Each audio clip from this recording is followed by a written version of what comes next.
கர்த்தருக்குள் பிரியமான தேவஜனமே, உங்கள் யாவரையும் இயேசு கிறிஸ்துவின் நாமத்தில் இந்த El Rhema word of God channel மூலமாக சந்திக்கிறதுல ரொம்ப சந்தோஷம்.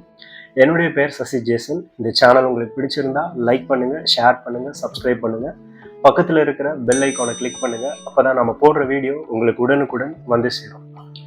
நீங்கள் ஆல்ரெடி தம்ப்லைனில் பார்த்துருப்பீங்க, நாம் இன்னைக்கு என்ன பார்க்க போகிறோம்னு சொல்லி.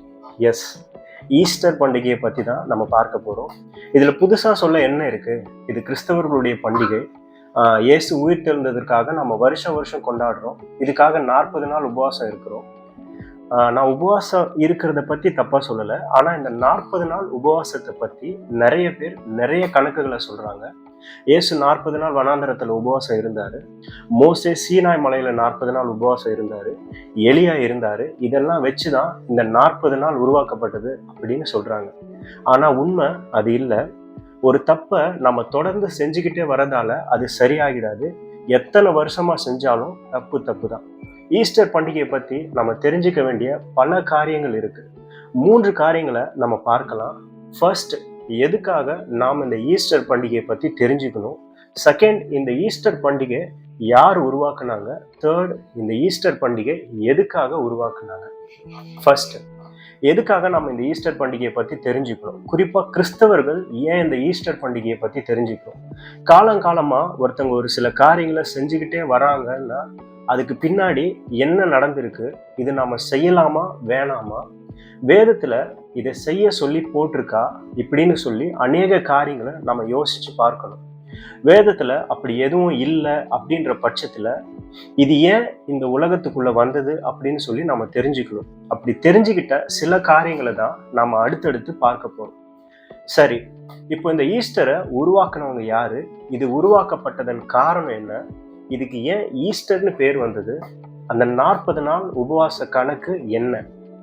முதல்ல, ஈஸ்டர் என்கிற வார்த்தை முழு வேதத்திலையும் ஆதி ஆகமம் தொடங்கி வெளிப்படுத்தல் வர எங்கேயுமே குறிப்பிடப்படலை. அப்போ இந்த வார்த்தை எங்கிருந்து வந்ததுன்னு பார்த்தா, இது ஒரு கிரேக்க வார்த்தை. இங்கிலீஷ்ல நாம ஈஸ்டர் அப்படின்னு சொல்றோம், அதே கிரேக்கத்துல நாம ஈஸ்டார் அப்படின்னு சொல்லுவோம். இதற்கு ஈஸ்டாருக்கு என்ன அர்த்தம் அப்படின்னா கடந்து போகுதுன்னு அர்த்தம். நாம் இந்த பண்டிகையை இயேசு உயிர் தெழுந்ததற்காக கொண்டாடுறோம். அப்படி இருக்கும்போது இயேசு கிறிஸ்துவின் உயிர் தெழுதலுக்கும் இந்த கடந்து போகுதுன்னு சொல்லப்படுற இந்த வார்த்தைக்கும் என்ன சம்பந்தம்? இயேசு கிறிஸ்து மரித்து உயிர் தெழுந்ததுக்கு பிறகு கிட்டத்தட்ட 60 ஆண்டுகள் கழித்து எழுதப்பட்ட வெளிப்படுத்தின விசேஷம் வரைக்கும் கூட இப்படி ஒரு பண்டிகை இல்லவே இல்லை.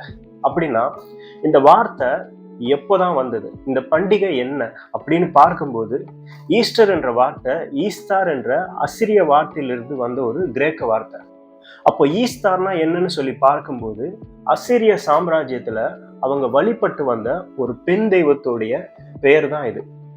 இதை ஒவ்வொரு சாம்ராஜ்யத்திலையும் ஒவ்வொரு விதமா வழிபட்டு வந்தாங்க. அதுக்கு உதாரணமா முதலாவதா பெண் கடவுள் எங்க வணங்கப்பட்டது அப்படின்னு சொல்லி பார்க்கும்போது பாபேல் கோபுரம் கட்டப்பட்ட நாட்கள்ல தான். அப்ப அந்த நாட்கள்ல அந்த பெண் தெய்வத்திற்கு அவங்க வச்சிருந்த பேர் என்னன்னா செமிராமிஸ். இப்படி இந்த பெண் தெய்வ வழிபாடு ஒவ்வொரு சாம்ராஜ்யத்திலையும் மாறி மாறி வரும்போது அசிரியர்களுடைய சாம்ராஜ்யத்துல அந்த பெண் தெய்வத்திற்கு வந்த பெயர் தான் ஈஸ்தார். இந்த ஈஸ்டாரை பத்தி அசிரிய சாம்ராஜ்யத்தின் இதிகாச புக்குன்னு ஒண்ணு இருக்கு. அதுதான் தி புக் ஆஃப் கில்கமேஷ். இது முழுக்க உண்மை இல்லாத கட்டுக்கதையான ஒரு புத்தகம். இந்த புக்கை நம்ம வாசிக்கும் போது அதோட ஹீரோ யாருன்னு நம்ம பார்த்தோம்னா அவர் தான் கில்கமேஷ். இவர் அந்த காலகட்டத்தில் வாழ்ந்த ஒரு ராஜா. அவன் ரொம்ப நல்லவனா இருந்தான்னு சொல்லப்பட்டிருக்கு. இந்த கில்கமேஷ் ராஜாவை அப்போ இருந்த காதல் தெய்வம்னு சொல்லப்படுற ஈஸ்டார் தெய்வம் அவனை விரும்பினதா சொல்லப்பட்டிருக்கு.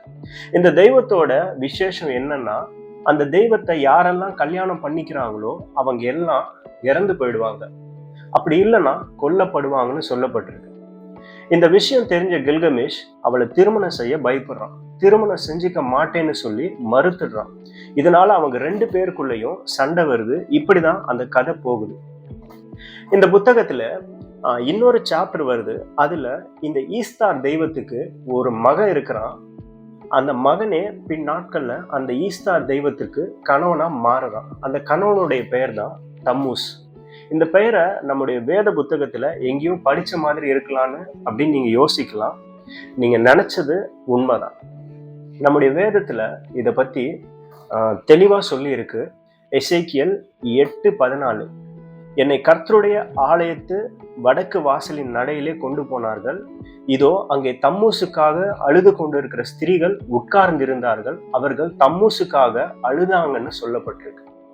அவங்க எதுக்காக அழுதாங்க அப்படி என்பதை பத்தி நம்ம பார்க்கலாம். இந்த தம்மூஸ் யாருன்னா ஈஸ்தார் தேவதையின் மகன். அது மட்டும் இல்லாம அவளுடைய கணவன். தன் மகனையே சில காலங்களுக்கு பிறகு அவள் திருமணம் செய்து கொண்டான்னு சொல்லப்பட்டிருக்கு அந்த புக்ல.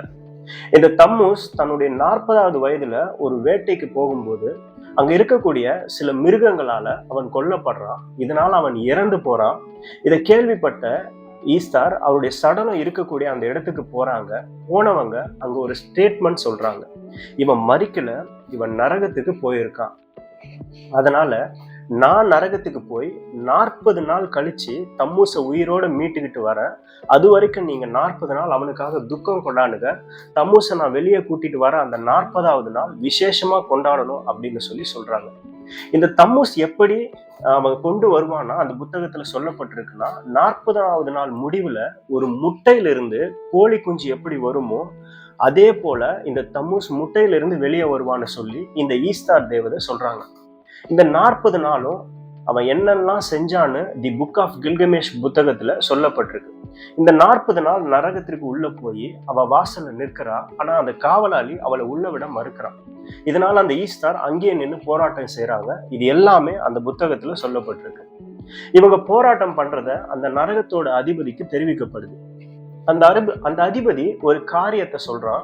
இந்த ஈஸ்தார் உள்ள வரணும் அப்படின்னா 7 வாசல்களை கடந்து வரணும். ஒவ்வொரு வாசலுக்கும் வரும்போதும் அவள் ஒவ்வொரு ஆடைகளை கலட்டி போட்டுக்கிட்டே வரணும் அப்படின்னு சொல்லப்படுது. அந்த அதிபதி சொன்ன மாதிரியே அவர் ஒவ்வொரு வாசலை கடந்து 7வது வாசலுக்குள்ள வரா. ஆனா அந்த இடத்துல இருந்து தம்மூச மீட்டுக்கிட்டு வெளியே வர அவளால் முடியல. இதனால அவ சோகத்தோட திரும்பி வரா. வெளியே வந்த ஈஸ்தார் என்ன சொல்றாங்க அப்படின்னா, 40வது நாள் முடிவுல தம்மூச உயிரோடு கொண்டு வருவேன்னு சொன்ன, ஆனா அவன் வரல. ஆனா யாரும் போயிட்டு உயிரோடு வர முடியாத நரகத்துக்குள்ள போயிட்டு நான் வந்துட்டேன், என் பெயரை வச்சு இந்த பண்டிகை கொண்டாடுங்க அப்படின்னு சொல்றாங்க. இதுதான் ஈஸ்தார் தெய்வத்தை பத்தி தி புக் ஆஃப் கில்கமேஷ்ல சொல்லப்பட்டிருக்கு. இப்ப ஈஸ்தார் தெய்வத்தின் பண்டிகையை எப்படி ஈஸ்டர் என்ற முறையில நம்ம கொண்டாடுறோம், நமக்கு இது எப்படி ஒத்து போகுது அப்படின்னு நம்ம பார்க்க போறோம். இந்த ஈஸ்டார் தேவதையின் பெயர் தான் ஈஸ்டர் என்ற பெயர்ல கிரேக்க பதத்துல நாம கொண்டாடிக்கிட்டு இருக்கோம். ஈஸ்டார் தேவதை 40 நாட்கள் நரகத்துல இருந்துட்டு வந்து நாம இன்னைக்கும் லென்த் டேஸ் அப்படின்னு கொண்டாடி இருக்கோம்.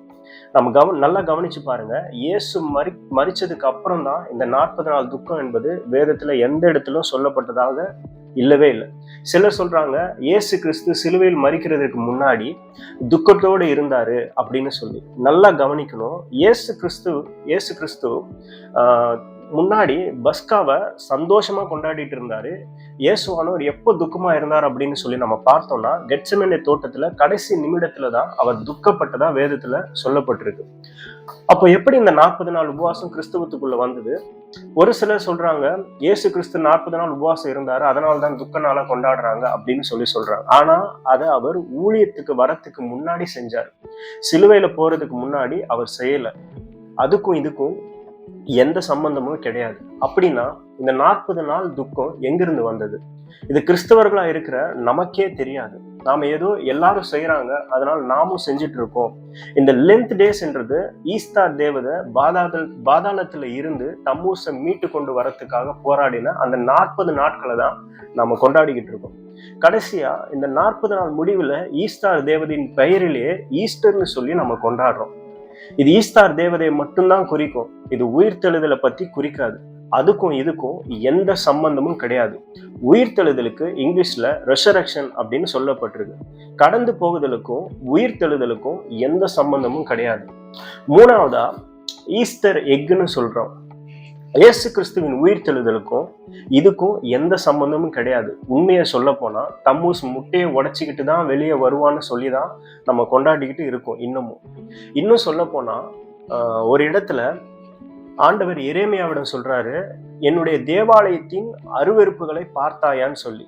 இன்னைக்கும் அநேக தேவாலயங்கள்ல ஏப்ரல் மாதம் தொடங்கினா இந்த ஈஸ்டர் தெய்வத்தோட பெயரை தான் வச்சுக்கிட்டு ஹாப்பி ஈஸ்டர் அப்படின்னு சொல்லி நம்ம கொண்டாடிட்டு இருக்கோம். அசிரிய ராஜாவின் காதல் தேவதையோட பெயரை இயேசு கிறிஸ்துவின் நாமத்தை கொண்டு நம்முடைய தேவாலயங்களை சொல்லி எல்லாரையும் வாழ்த்து சொல்லிக்கிட்டு இருக்கும். இதுக்காக தனி ஆராதனைகளும் நடந்துகிட்டு இருக்கு. இதுலயும் சிலர் இப்படி சொல்றாங்க, பண்டிகையை நியமித்துக் கொள்ளுகிறவன், நாட்களை நியமித்துக் கொள்ளுகிறவன் அதை தேவனுக்கென்று நியமித்துக் கொள்ளுகிறான் அப்படின்னு சொல்றாங்க. அப்படி நாம தேவனுக்காக நியமித்துக் கொள்றோம் அப்படின்னா அது முழுக்க முழுக்க தேவனுடைய நாமத்துக்காக மட்டும்தானே இருக்கணும். அதுல வேற எந்த நாமும் உள்ள வரக்கூடாது. அந்த வழியில கிறிஸ்தவர்கள் பயன்படுத்தக்கூடாத ஒரு வார்த்தையில ஒண்ணு என்னன்னா அது இந்த ஈஸ்டர் என்ற இந்த வார்த்தை தான். இந்த ஈஸ்டார் தேவதைக்கான பண்டிகையை கிரேக்கர்கள் கொண்டாடினாங்க. அதுக்கப்புறம் அந்த ரோமர்கள் கொண்டாட ஆரம்பிச்சாங்க. எப்போ கான்ஸ்டான்டின் மன்னன் கிறிஸ்தவத்தை ஏற்றுக்கொண்டானோ, ரோமர்கள் எல்லாம் கிறிஸ்தவத்துக்குள்ள மாறினாங்களோ, அப்போத்துல இருந்துதான் இந்த ஈஸ்டர் தெய்வத்தின் பண்டிகையும் கிறிஸ்தவத்துக்குள்ள வர ஆரம்பிச்சிருக்கு. இதை பத்தி இன்னும் விளக்கமா தெரிஞ்சுக்கணும் அப்படின்னு நீங்க நினைச்சீங்கன்னா, இதுக்கு முன்னாடி போட்ட கிறிஸ்தவத்துல கத்தோலிக்கம் எப்படி வந்தது அப்படின்ற வீடியோல கிறிஸ்தவத்துல ரோமர்கள் எப்படி தங்களுடைய மதத்தை உள்ள கொண்டு வந்தாங்க அப்படின்னு சொல்லி ரொம்ப தெளிவா சொல்லியிருக்கோம். அதை நீங்க பார்க்கலாம்னா நீங்க மேல லிங்க் கொடுக்குறேன், அதை கிளிக் பண்ணி நீங்க பார்க்கலாம். இந்த இடத்துல நான் ஈஸ்டர் என்ற பண்டிகையோட விளக்கத்தை மட்டும்தான் கொடுத்திருக்கேன். அந்த பேர் எங்கிருந்து வந்தது, அது எப்படி உருவானது, அது யாரு கொண்டு வந்தாங்க, இதுக்கு பின்னாடி இருக்கிற பின்னணி என்ன அப்படின்றத பத்தி மட்டும்தான் இதுல நான் சொல்லியிருக்கேன். அதுக்காக இயேசு உயிர்த்தெழுந்த அந்த நாளை நம்ம செலிப்ரேட் பண்ணக்கூடாதா, அதுல நம்ம சந்தோஷமா இருக்கக்கூடாதா அப்படின்னு சொல்லி நீங்க கேட்பீங்க அப்படின்னா, நிச்சயமா நம்ம சந்தோஷமா இருக்கக்கூடிய ஒரு நாள்னா அது இயேசு கிறிஸ்து மரித்து 3ஆம் நாள் உயிர்த்தெழுந்த அந்த நாள் மட்டும்தான். இயேசு கிறிஸ்துவினுடைய பிறப்பை இந்த உலகம் எவ்வளவு சந்தோஷமா கொண்டாடுதோ அதை விட இன்னும் பல மடங்கு சந்தோஷத்தோட இயேசு கிறிஸ்துவின் உயிர்த்தெழுத அந்த நாளை நம்ம கொண்டாட வேண்டியது ஒவ்வொரு கிறிஸ்தவர்களுக்கும் இருக்கக்கூடிய ஒரு சந்தோஷமான ஒரு விஷயம். ஏன்னா நம்ம இயேசு இன்றும் ஜீவிக்கிறார். ஆனா சந்தோஷமா இருக்கக்கூடிய அந்த நாட்கள்ல ஈஸ்டர் என்ற அந்த வார்த்தையை பயன்படுத்தாம ஹாப்பி ரிசரக்ஷன் டேன்னு சொல்லி நம்ம கொண்டாடினா இன்னும் நல்லா இருக்கும். கிறிஸ்துவுக்குள்ள சாத்தானுடைய அநேக தந்திரமான காரியங்களும் விக்கிரகங்களுமே உள்ள நுழைஞ்சுக்கிட்டே இருக்கு. இதெல்லாம் ஆவியானவரோட துணை கொண்டு எது சரியானது, எதை செய்யலாம், எதை செய்யக்கூடாது அப்படின்னு வேதத்தை வச்சு ஜெபிச்சு அதன்படி நாம இருந்தா நம்முடைய ஆவிக்குரிய ஜீவியம் நல்லா இருக்கும். நீ வரக்கூடிய நாட்கள்ல இந்த ஈஸ்டர் என்ற பெயரை பயன்படுத்தாம அவருடைய உயிர்த்தெழுதலை மட்டும் மனசுல வச்சுக்கிட்டு அதற்காக உபவாசம் இருந்து அந்த நாளை கொண்டாடினோம் அப்படின்னா இது இன்னும் நல்லா இருக்கும். எல்லாருக்கும் ஹாப்பி ரெசரக்ஷன் டே. சந்தோஷமா இருங்க. கர்த்தர் உங்களோடு கூட இருக்கட்டும். இந்த வீடியோ உங்களுக்கு பிடிச்சிருக்கும்னு நான் கர்த்தருக்குள்ள நம்புறேன். நாம இன்னொரு வீடியோல சந்திக்கலாம். கர்த்தருடைய நாமம் மகிமைப்படுவதாக.